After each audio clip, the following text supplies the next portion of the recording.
We're back with another edition of Shelf Life Book Reviews Online. Hopefully, you're enjoying the review so far, and I'm bringing to your attention two great nonfiction books that are very highly recommended. The very first is Yours Cruelly, Elvira, Memoirs of the Mistress of the Dark by Cassandra Peterson. I'm sure a lot of people, oh, by the way, this is published by Hachette Publishing, and it retails for $37. I'm positive that many have watched Elvira, Mistress of the Dark, in their late night theater as she presents some really tacky horror movies.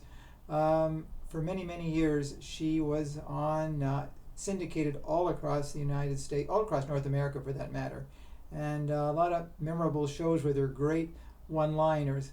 But this book looks at her life. She's had a very, very interesting and quite unusual life. At 18 months of age, she reached up to the stove and there was a pot of boiling water on the stove. She tipped it back toward her and it burned about 35% of her body. She had very severe burns. And as she grew up, she kept watching Anne Margaret in Viva Las Vegas, and she wanted to get to Vegas and become a showgirl. Well, that actually happened when she was 17 years old. She was part of the Viva Les Girls troupe, and she was in Vegas for quite some time as a showgirl.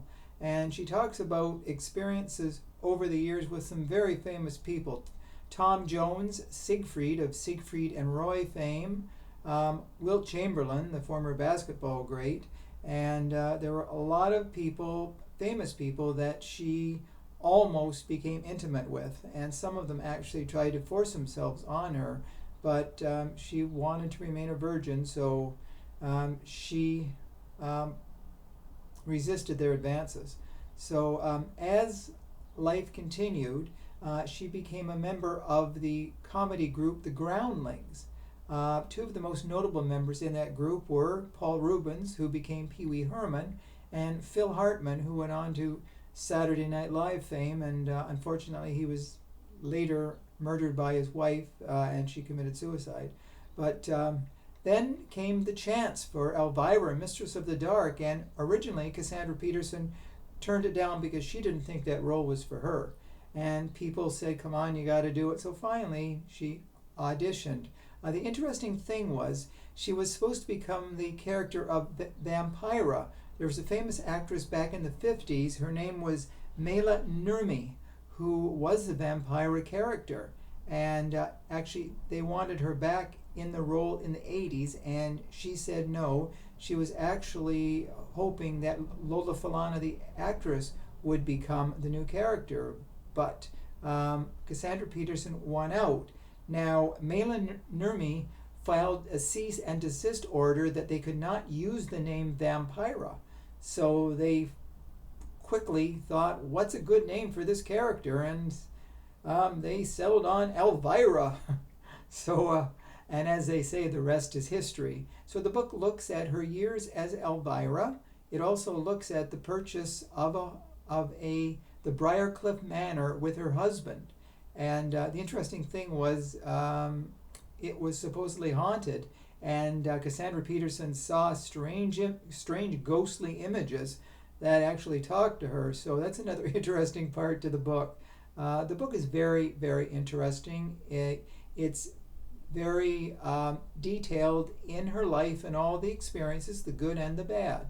And what people didn't know for about the past 18 years was she had a relationship with her personal trainer, which she refers to as T, that is another lady. So she came out in about 2020 as she was gay.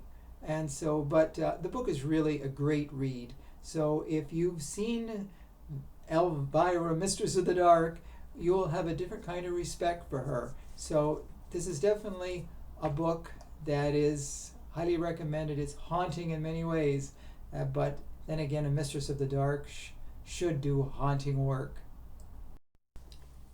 The second book of note is Ontario's Ghost Town Heritage, second edition revised and updated by Ron Brown. This is published by Boston Mills Press and it retails for $24.95.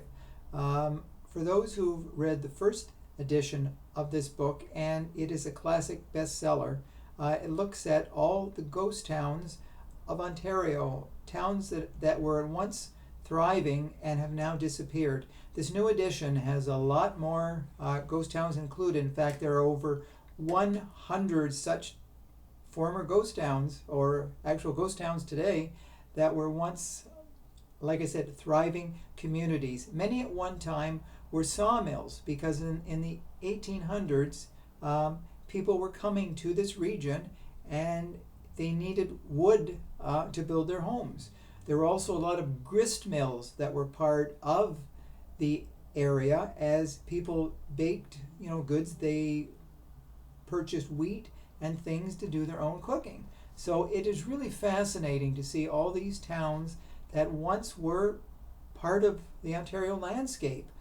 Such towns such as Cheddar, Newfound-out, Jackfish, Don Mills. Oh, they're all here, and there's pictures to accompany of the way they were and how they are today. There's even a place called Depot Harbor that was at one time the largest town to become a ghost town. It at one time had 1,600 people. And there's also a ghost town called Sunshine that the town is gone, but the cemetery still stands there. So this is really, for those who love history, especially of Ontario, this definitely has it all. And if you're looking for places to go when the weather's nice in summer or even fall, these will be great destinations to go and see what once was and what is there today. In many cases, there are just